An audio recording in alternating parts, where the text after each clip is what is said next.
Troubling is the return of the Zygarians. It is likely they mean to use Dooku to rebuild their slaver empire. We cannot allow that, Master. Agree I do. But first, find the colonists. You must. In great danger they are. What is it, Master? Sand Saiju, a darker hand in this mystery. Slavery, a great tool it is for the rise of the Sith.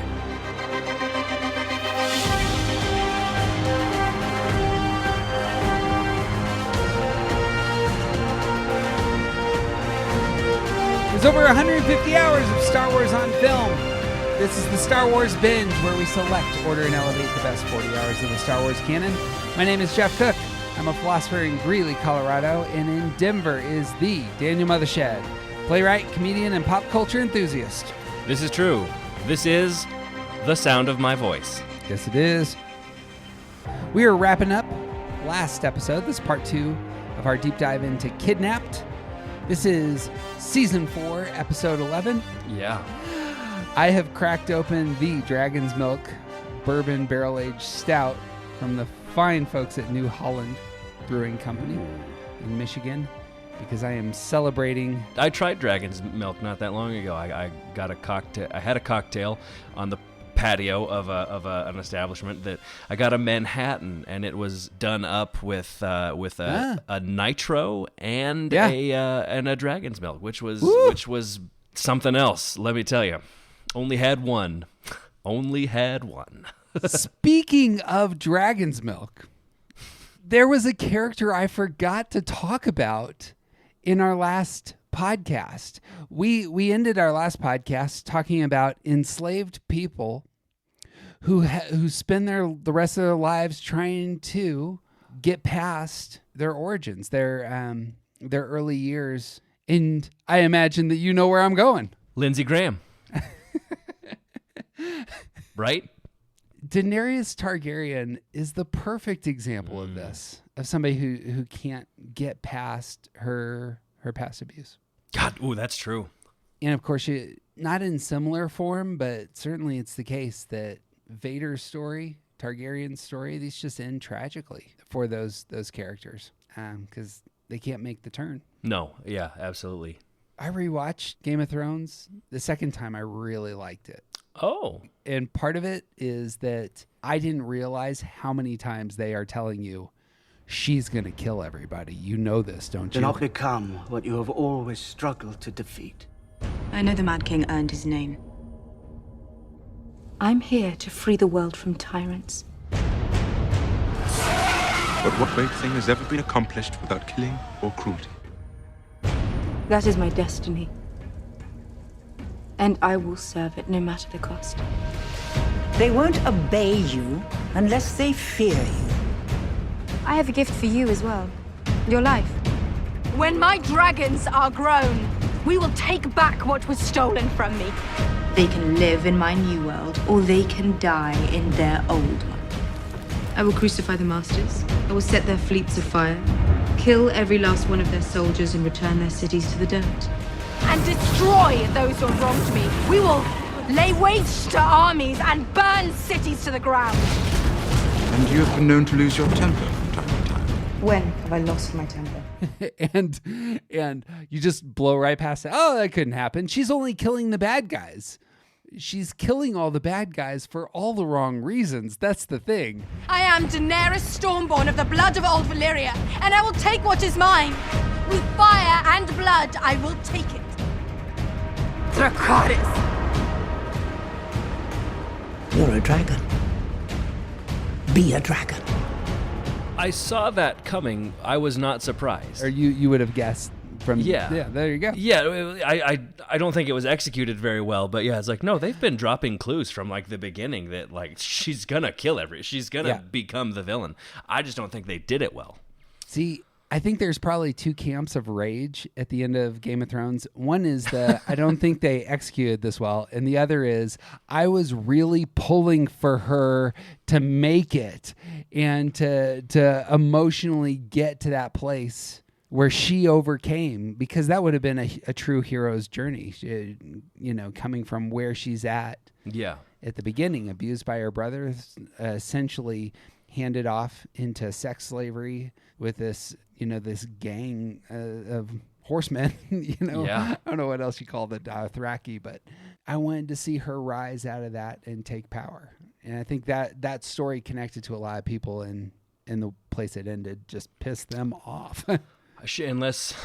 Unless she wasn't supposed to be the hero of that story, and that was the thing where I think people just didn't want that. Yeah, didn't want that story that the guys who set out to tell that story wanted to tell.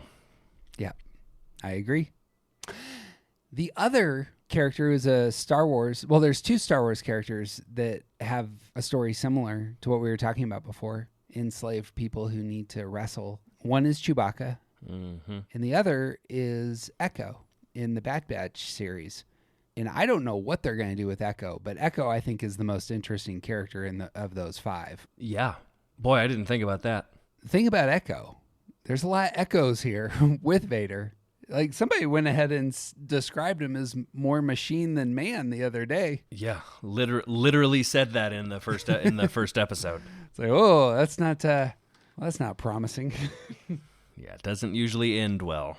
Man who's getting body parts replaced, and that happens all over Star Wars. Yeah, with Saul Guerrero, with Vader, with Maul, Luke, and with Luke.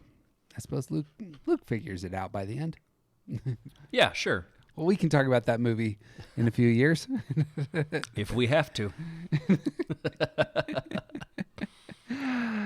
Well, we're going to pick up in the episode, and we're going to cut to the Kyrus throne room. It's now utilized by Darts Dinar, who is the slaver. And we see a hologram, and another Zygerian standing next to Dooku, who says, "The last shipment has been received, Dinar. I understand the Jedi have attacked. Why are you still there?" This is the only reference to where the enslaved people went. Oh, yeah. I didn't even catch that. I think it's the case that on first viewing, I was kind of confused. The streets are all abandoned, and I missed this line, but it's huge in terms of, because essentially Ahsoka and Anakin are destroying bombs that weren't going to hurt anyone anyway. Yeah. Oh my gosh. Right? Yeah. But Dinar has a plan. Dinar has vengeance in his heart, just like Anakin does. I think they're kind of foils on that front. And Dinar says, "I'm going to make the Jedi pay for their arrogance. I have them right where I want them." Do tell. We see Obi-Wan Kenobi rise up on an elevator from the floor into the throne room. And the commando droids are posted, and they turn their guns on Kenobi, who raises his hands. And Kenobi does not know that Dinar's the only person left on the planet. But they're going to have a conversation. Yeah, see, I think that's real clever. It really is. That they just let that play out. And Dooku catches on. From the hologram, Dooku says, "Gentlemen, meet Obi-Wan Kenobi, Jedi Knight. Dinar, bring him to me, on his knees." "With pleasure." Bait and switch. It's like we said in the first one, we didn't say who was surrendering.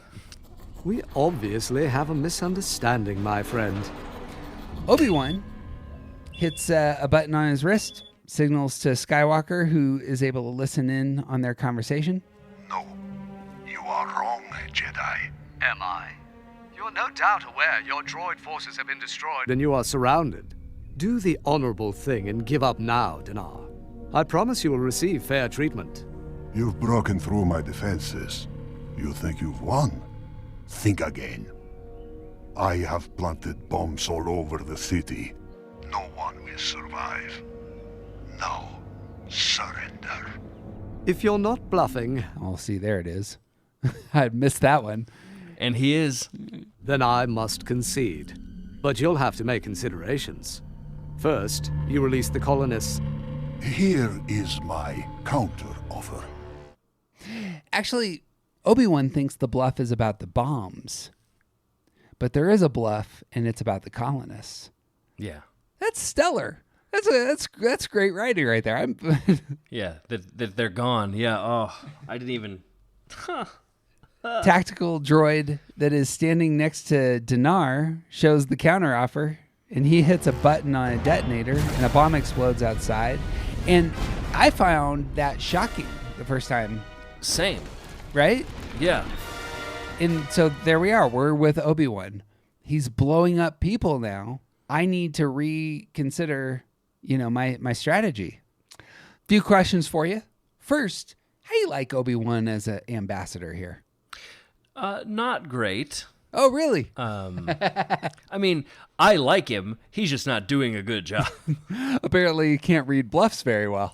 Yeah, no, just a little too sure of himself, and yeah, not doing his best work.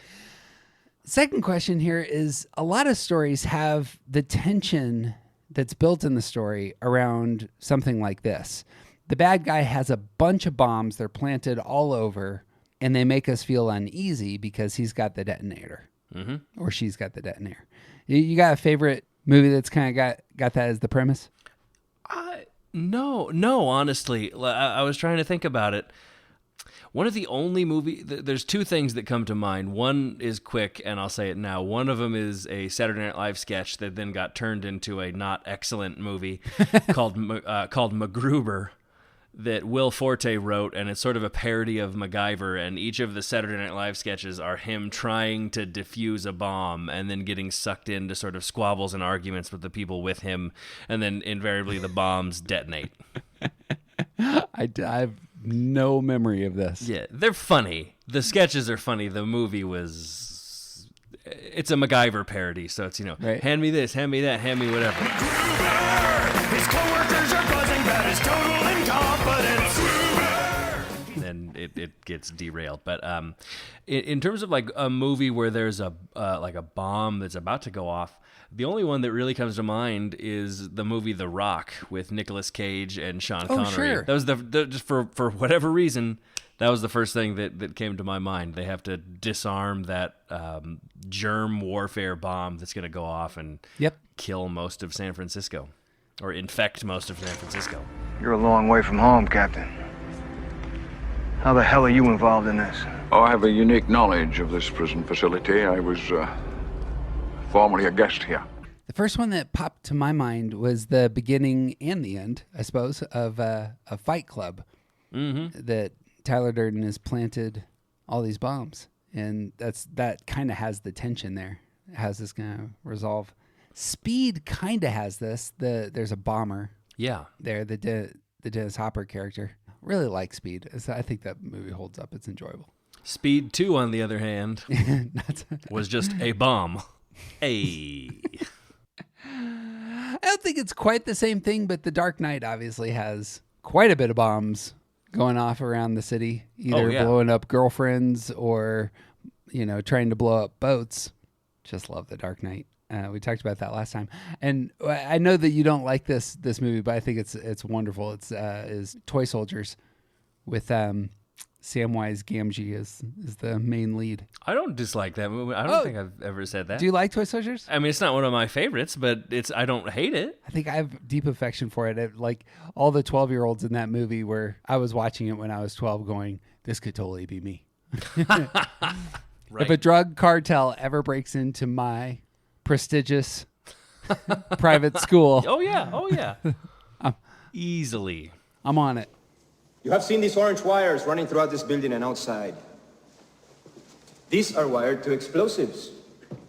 If any one of these wires is cut, the explosives will go off automatically. If any of the individual explosives are tampered with, they will explode! Well, there you go. Lots of bombs in that. It has a very similar ending to this episode where the bad guy goes for the detonator and nothing happens. Or it starts the remote control plane is what actually happens in Toy Soldiers. Every time you say that, my brain immediately goes to the film Small Soldiers. Small Soldiers. It's about these two toy inventors. One of them creates this team of elite fighting forces, and the other creates this sort of gargoyle kind of monster-esque characters. And they're like, well, these characters should fight each other, and like we got to put some microchips in them to make them real smart. And they end up putting munitions chips, like military-grade munitions chips, in these toys, which give them like super artificial intelligence. and a bunch of them get shipped to this store. And they all come to life and start trying to murder each other, and the other characters survive, and there's a big battle, and Phil Hartman is in it, and some other really great people. Jay Moore, David Cross, Dennis Leary. Bang. It's okay. Like it's what I always think about, but I watched it the other day just because I was thinking about it, and I was like, this is all right. This is all right. Sometimes you have to say that about your favorite movies. Not your favorite movies, but movies from your past where you're like, okay. Yeah, you remember them very fondly, but Yes. when you kind of sit back down, you're like, oh no, these are very horrifying movies. They say and do horrible things and believe, like, are proponents of things that I cannot endorse. That is becoming much more common here recently. Yeah. That shows you how much culture has shifted. If you just do, we were binging 80s movies, me and my youngest, and we got around to movies that would never have struck me as likely having issues. You know, The Breakfast Club was the one where I was like, we should probably do something else with our time. Where I was like, oh, you should probably fast forward, and that doesn't quite hold up, and you really shouldn't treat people that way. There are a handful of John Hughes films that didn't age very well in terms of like racism, but also like treating women like garbage. And it's all over. Revenge of the Nerds, the plot of that movie now, it's like, what the hell? This got made? I love me some Back to the Future. There is the angle of, I'm not sure that you could sell a studio on the premise a guy goes back in time and has a love affair with his mom and has to, in order to get back, there's a love triangle there. Anyway. Yeah. And a brilliant African-American recording artist steals the idea of a song from a high school aged white kid. Case in point. Have you heard John Mulaney's bit about Back to the Future? No, you should listen to it. I'm not going to do it here, but she's like, shouldn't it be called Back to the Past? And he goes through a whole thing. It's one of the best comedy bits I've ever heard. My favorite. You know who's my favorite action hero when I was a kid? Was Michael J. Fox as Marty McFly in Back to the Future. That was me. He was my hero. I loved Marty McFly. He's great, right? I wanted to be like him in every way. I watched that movie again recently. Marty McFly is a 17-year-old high school student whose best friend is a disgraced nuclear physicist. And I shit you not, they never explain how they became friends. And we were all fine with it. We never even asked, that we were just like, who's his best friend? A disgraced nuclear physicist? Okay, yeah, proceed, yeah. No, just go ahead and proceed with the movie. Well, outside in the city square, which had been locked down by the Republic forces, we now see massive casualties. And there's injuries, and there's destruction, and there's tanks on fire. And here's what we had feared. It's that patrol going through the streets of Iraq kind of image at the beginning. Yeah. And here it is. The explosives have gone off, and the soldiers you care about are maimed. And Anakin's running around. I need a medic over here. R2, where are you? It's a good New Hope line. Watch yourself, buddy. This is still a war zone. Cody, we don't have time for the planetary scan. Hook R2 up and he'll locate the bombs. Right away, son. And, of course, we're reminded who the real hero of Star Wars is, because R2-D2 is going to find all these bombs super fast. Anakin turns to Ahsoka. Ahsoka, let's go. Where are we going? To disarm the bombs while Obi-Wan negotiates. I hope he can buy us some time. And they're jumping on those frog-like ATRTs, and we're moving. And again, it's the case. You and I know this. If all the Chirgutas are gone, any reason to risk your life? There's not dismantling bombs. No reason. It's pointless. Sounds like a lot of this war, huh? Sounds like a lot of war in general. Man, we could just keep that illustration going. We could. Obi-Wan, knowing that Skywalker has heard the conversation, says, "Very well. I surrender." Long before this war, you Jedi destroyed the great Zygerian slave empire. I would kill you now, but Dooku would prefer you alive. I understand your frustration. It is unfortunate you and I cannot resolve our differences as you do in the Zygerian tradition. Villain starts monologuing about how badly they've been treated, and the hero begins stalling for his friends. That's a good trope. Yes. There's some James Bond here imagery. We've talked about how much we like Obi-Wan as kind of this Roger Moore character. But here, Dinar starts petting the bird like Blofeld. Yeah, he's definitely, yeah. Yeah, some pretty serious, like, no, Mr. Bond, let me explain to you what is happening right now. That's it. This is the price of failure, Mr. Bond. You will see that my piranha fish get very hungry. They can strip a man to the bone in 30 seconds. Get him talking. That's the whole thing in Incredibles, right? The get him monologuing. Got me monologuing. Yeah, Sinestro. You got me monologuing. Dinar says, With no weapons, you would fight me? For good reason. Say, if I win, you reveal the location of the colonists and the bombs. which R2 already knows all the bombs. And there's no colonists. Just not going to get much for this trade here, Obi-Wan.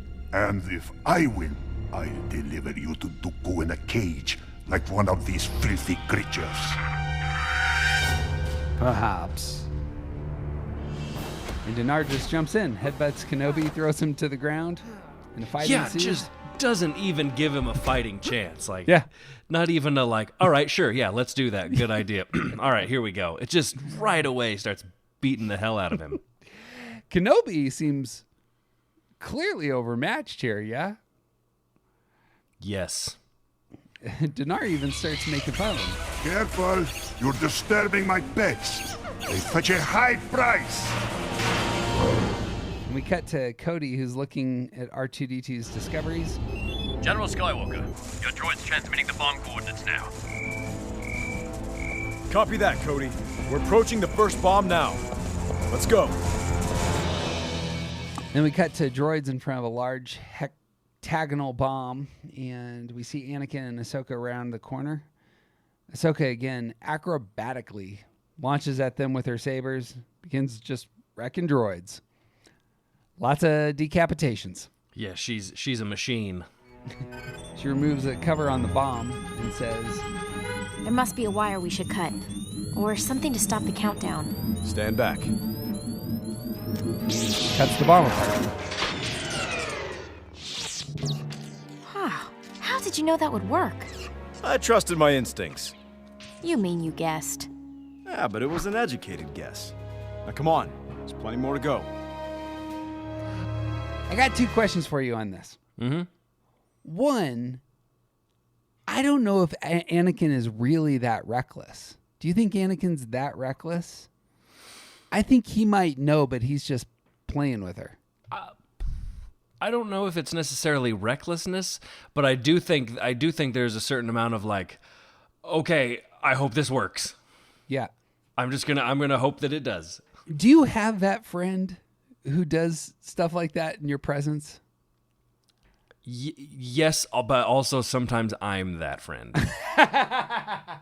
Not with like dangerous, reckless things, but just in trying to like problem solve and figure things out. There's times when I'm like, well, I'm just gonna say this and do this, and about 45% sure that maybe that's right. That strikes me as you're doing your best with what you got. This feels reckless. This feels like if it doesn't work, you've just blown up your student and yourself. I mean, I think there is some of that in there. in what you do, or what? In what he not me. Again, nothing that could ever be considered dangerous because I don't take risks, as you know. No, I think with Anakin, like I think there is a certain degree of like, okay, I'm just gonna pull the blue wire. I have a sense that there's something here that he knows that if he does this, it's going to work, and he's, if not certain, fairly confident. But it makes it fun because then there's banter there. That whole scene is so good too. Like, do you like that? I really, really do. Both of them interacting together. It's just like this feels like a friendship. Well, that's the thing. In the Clone Wars so far, he doesn't have this relationship with anybody else. Yeah, agreed. And I think that makes it really worthwhile.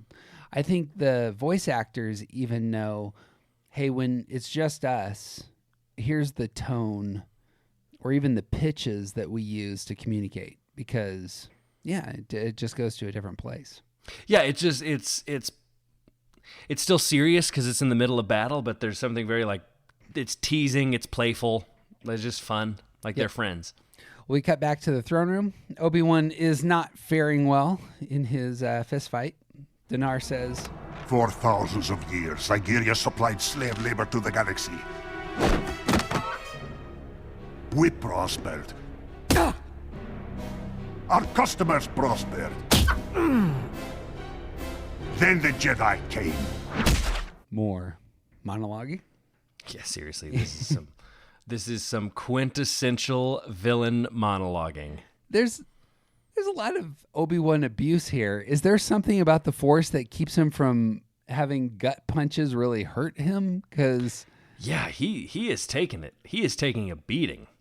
Later, let me contrast this with stuff we see later in this arc. He will get really hurt in some of the future episodes. So I'm curious if is he just taking a beating, or is it the case that he's so much stronger that he's just acting here? I don't know. Well, Dinar chokes Obi-Wan, and a hologram appears. Excuse me, sir. We have a problem. What problem? He's like strangling Obi-Wan on his desk, and the droid says, "Our spotters are tracking 2 enemy walkers moving." And here's where we know Obi-Wan is actually the one in control, because he quickly reverses the hold. Yeah. Slams Dinar's face into the communication, and we're not hearing that message. Brilliant. Cut back to Anakin and Ahsoka, who have only 2 more bombs now. Anakin says, "These are the last of them." And they jump from the transports and cut apart a set of super battle droids there in front of them. So apparently the defense is getting a little thicker here at the end. Why? That's what, now knowing that nobody's there, like, why? Yeah. Maybe we have to really sell this thing, but yeah, I mean, it's the 2 bombs, it's the snipers, it's the super battle droids. They make it real tough here at the end. Mm-hmm. Defuse the bomb. I'll cover you. Master, I think the bombs are linked. You're supposed to disarm them, not activate them. There's just another great moment. Like it's playful and fun, even in sort of a heightened moment of tension. And to circle back to some of the movies that have focused again on the wars recently that America has waged, the bombs and what was the movie with diffusing bombs? It won Best Picture, I think. Oh, The Hurt Locker, Catherine Bigelow's movie. Yes, which beat James Cameron. Which there's just something real wonderful about that, because they used to be married. What are you doing? There's enough bang in there to send us all to Jesus. I'm gonna die. I wanna die comfortable. I didn't know that. I'll have to look that up. Yeah, it's kind of fun, because he sucks. Ahsoka said, "Droids, on the roof!" If they're connected, we'll have to defuse them at the same time. And we see those roller droids firing from above, and apparently these last bombs are more heavily guarded, again, than the others. Ahsoka and Anakin hit the bolts back at the snipers, but they're not successful. The shields are too strong! And so they're taking cover.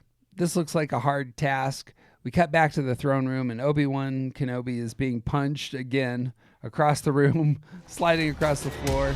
Obi-Wan says to himself, "Come on, Anakin, hurry up." And we cut back. I'm pinned down! Master, we're running out of time! I know. We have to do something. Quick. So, They're weak from the side. I've got an angle on your droid. Okay, I've got a view of yours too. Same time. Ready? Go! And we see the countdown is getting close. It looks like, I think they stole the Predator countdown. It looks like the same kind of countdown system on this bomb. Yeah. But I like this idea. You have to shoot my guy, I have to shoot yours, and then we'll make it. Mm-hmm. Both jump out, hit the snipers simultaneously, and they then run over, cut the two bombs in half. That was a close one. Let's hope Obi-Wan shares our luck. Nope. But here's the thing, Daniel. In Obi-Wan's experience, there's no such thing as luck. That's right. You have a job to do, Anakin. Try not to upset him. Again, though, good teamwork. And it's establishing what's probably most important in shows like this. And again, this is one of the primary reasons that we're putting this into the binge. It's not just the fun. It's you need to have these sorts of bonding moments. We're working together, experiencing success, joking all the while, to really say these people love each other, care about each other, enjoy being with each other. Well, and to show the bond that's already there. Like, yeah, there's bonding, but like they've bonded, and it's a shared language and sense of humor with people that you're friends with is, I think, the easiest way to show, like, look at, there's clearly a relationship here. These people know how to joke with each other. Yes.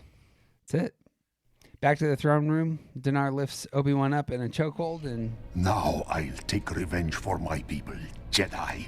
Sir, you have an urgent transmission. Sorry to interrupt, sir, but you weren't responding. What is it? The Jedi have disarmed your bombs. What? Give me the detonator. And again, toy soldiers. Pushes the button. Nothing. And then Obi-Wan in complete control, apparently. It certainly took him long enough this time. Love this as a stalling image. And it's, again, we kind of mentioned that this happens occasionally in film. You got any favorite stallings in movies? Stallings? I don't know if it counts as stalling, but the beginning of Avengers where Black Widow is clearly in peril. She's got the Russian mobsters around her. Oh, yeah. And then she gets a phone call. We need you to come in. Are you kidding? I'm working. This takes precedence. I'm in the middle of an interrogation. This moron is giving me everything. You know, and then proceeds to just wreck some mobsters. Let me put you on hold.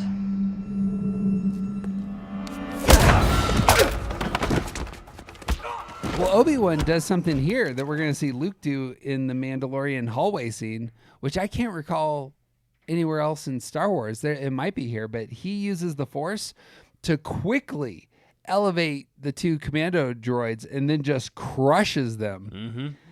And these things, as we know when we saw Rookies, these things are intimidating.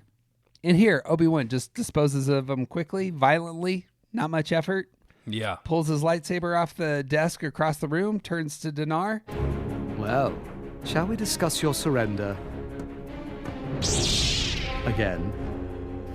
Which is very Roger Moore. I still have one bomb left, Jedi. And he starts a countdown on the back of the tactical droid.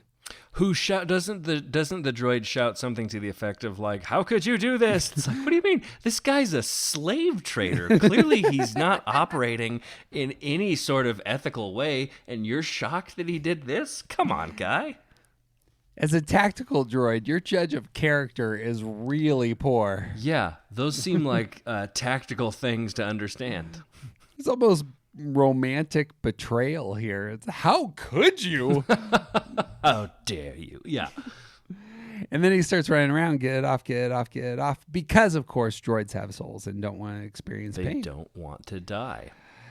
Dinar pushes the droid on top of Kenobi, runs for escape. Obi-Wan pushes the droid aside, but Dinar goes down that elevator. Kenobi then force throws the tactical droid out the window and just lets it explode outside. It's hardcore.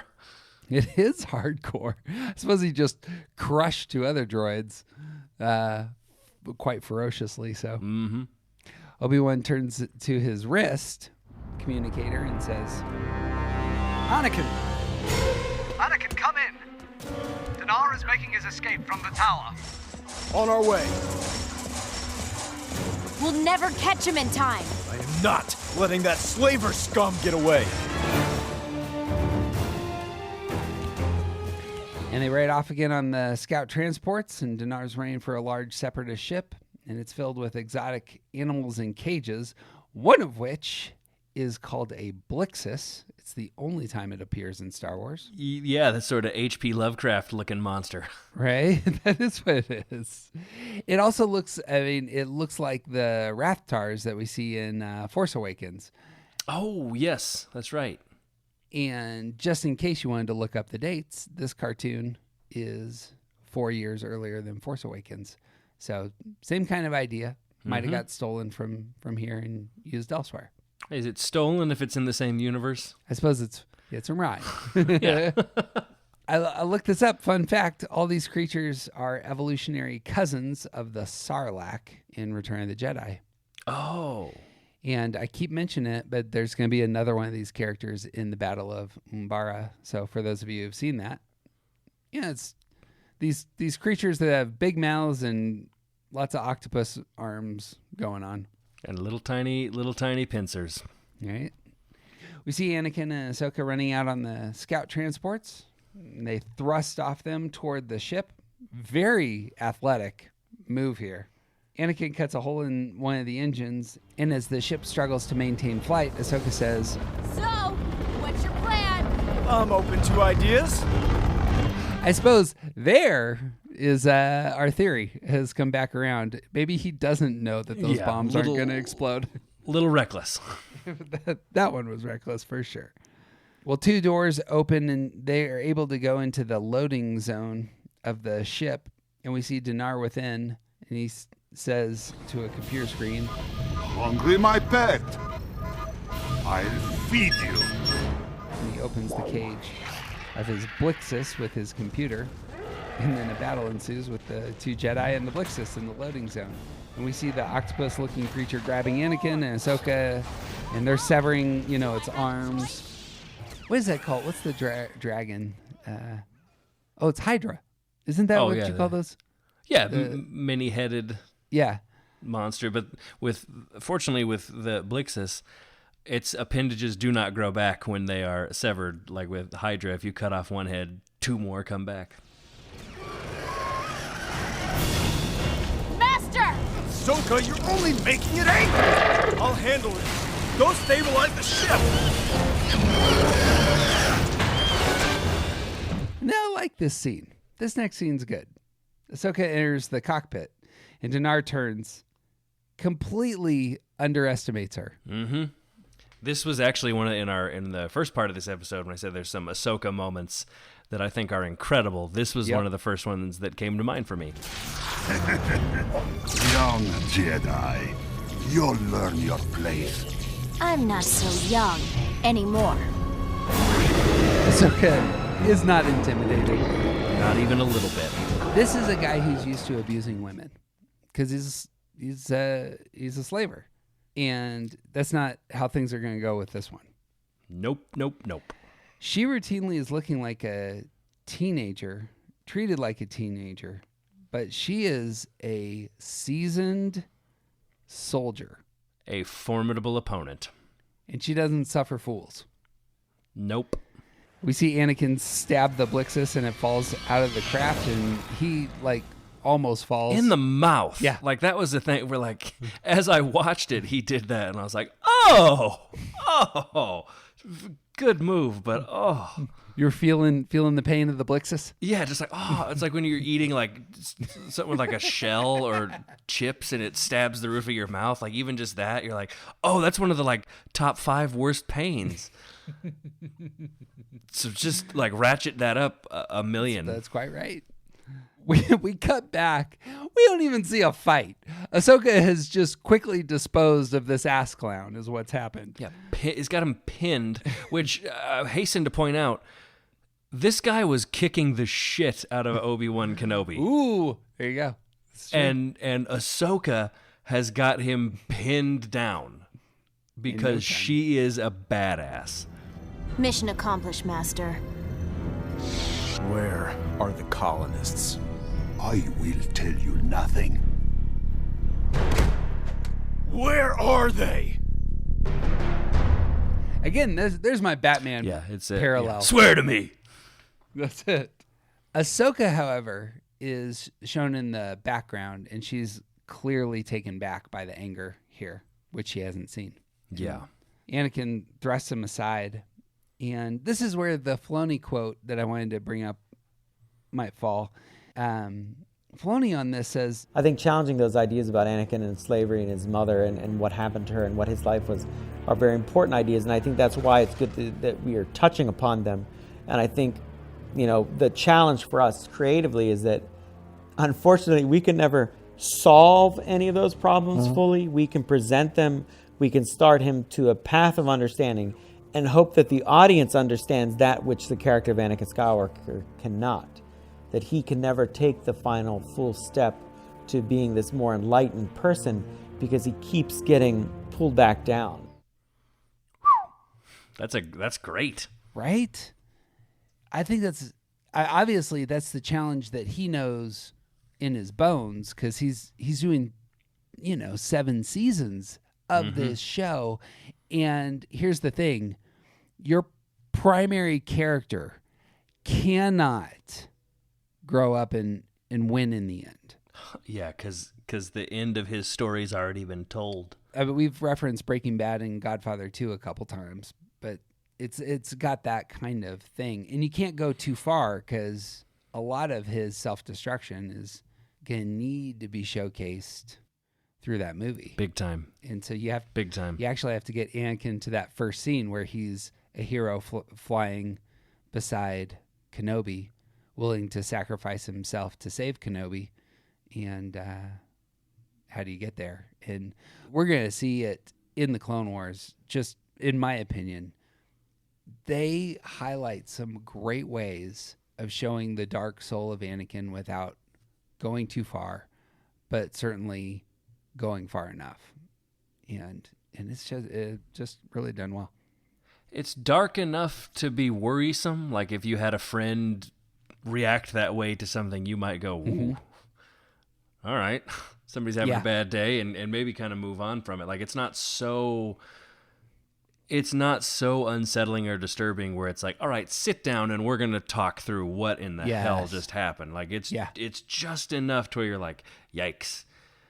Oh, they're having a bad day, or it's stressful. Oh, okay, well, he used to be a slave, so I guess now that I know that, I can see there's some tension here. Like, it's not quite bad enough to be actionable. That's a good way to put it. Who Anakin gets mad in front of actually matters, because there'll be some times where he is really wrestling with some Vader stuff, and he's by himself. And there's a couple of scenes where he's wrestling with Vader stuff, but it's in front of a disposable person, or it's in front of a person that is not going to last long in this story because the Vader stuff. Right. Leave us. You will answer my questions. Your feeble Jedi mind tricks do not work on Geonosians. The other Jedi already learned this. Mind tricks? I don't need mind tricks to get you to talk. I will never talk, Jedi. We'll see about that, Pop. And so there's some of that. There's a great scene that opens Stephen King's Dead Zone, in which the villain, who's going to become president someday and destroy everything, is shown as a Bible salesman. And he comes up to a house, and he walks in the yard, and there's a big dog that comes out, and he gets thrown back, and he falls on the ground, but the dog is chained, and he didn't realize it.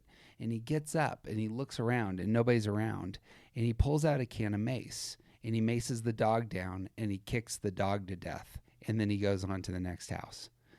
And sometimes you show the villainy when nobody else is around, and that's some great storytelling right there. Even in the I think the first episode of House of Cards, But the character of Frank Underwood, there's that scene where that dog gets hit by a car, and he's kind of the first person on the scene, and he just murders that dog because he says he has no use for pain that's unnecessary or whatever it is. And granted, he knows we're watching him, so I guess it's a little bit different. But in the sense of like everybody who was around and might be able to see him, nobody sees him do that. So you're like, oh, this is the quality of person we're dealing with here. Yeah. Character moments. Well, Dinar looks at Anakin and says, My queen is going to bring back the royal slave auction, as in the days before the Jedi. Zygeria will be rich and powerful again. The Jedi will not stop us this time. We'll see about that. And we leave them with Ahsoka seeing Anakin's rage for the first time and clearly disturbed. And as we've been saying, it's like, well, what do you do when that dark side pops up? Is this common? Is this really there? Is it something that, it doesn't come up all that often, so we're not going to worry about it? You know? And also in this one, like, he's angry at a guy who just kidnapped a bunch of people and sold them into slavery. So it's like, well, that is worthy of rage. So like, do you call that out? Exact same thing that we see with Daenerys Targaryen. Yeah. She says she's breaking chains. She's barbecuing slaveholders. Yeah. We obviously didn't communicate clearly. We're here to discuss your surrender, not mine. I imagine it's difficult. Adjusting to the new reality. Your reign is over. My reign has just begun.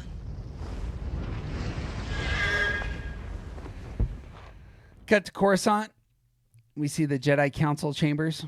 Hologram of Yularen there, conversing with the holograms of Anakin and Obi-Wan and Ahsoka. General Skywalker, I ran the bioscan twice, but the results were negative. Are you saying the colonists are not in the city? Wait a second. Dun dun dun. This whole war was about nothing?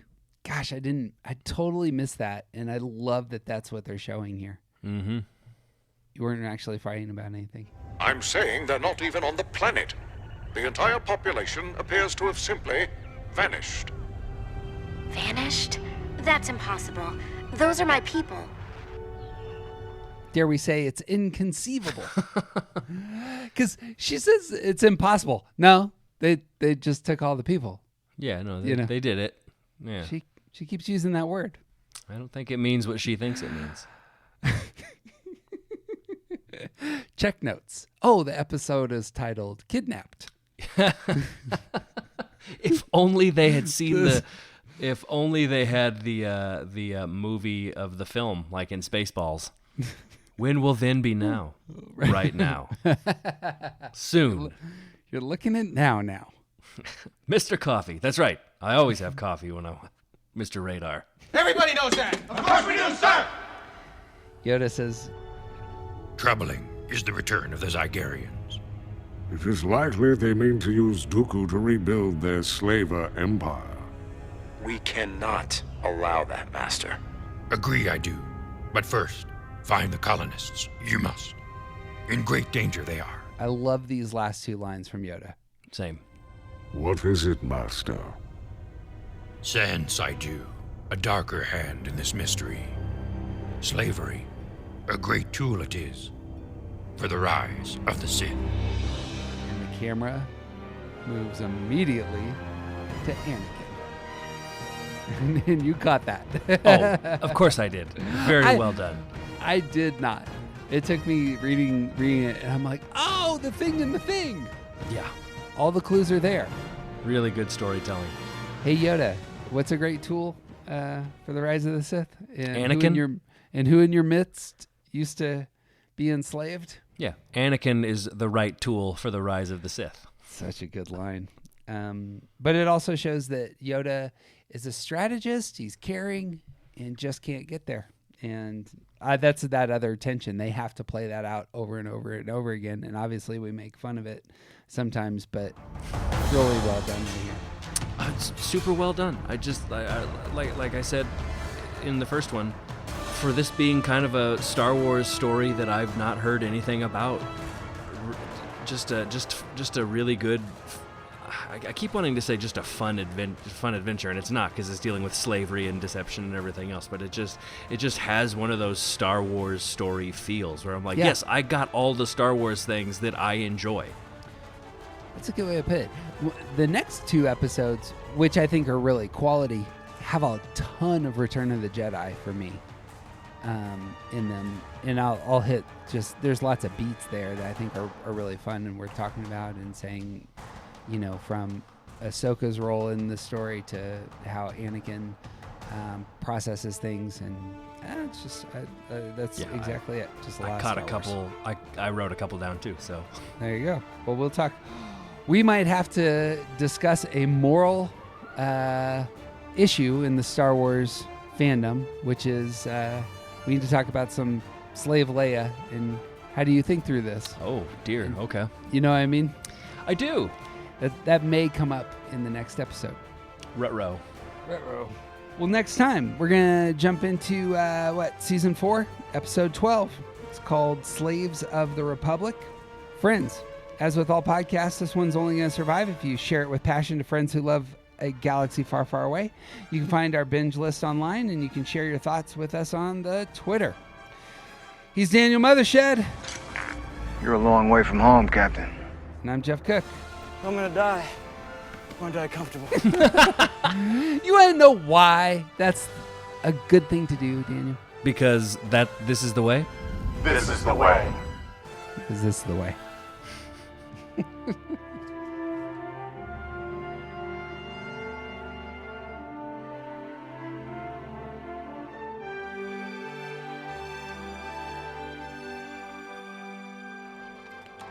You're listening to the Grand Army of the Republic broadcast, the voice of the Outer Rim. This next one goes out to the mutt jumpers of the 224th, slugging it out on Mimbom. Keep your heads down and your seals.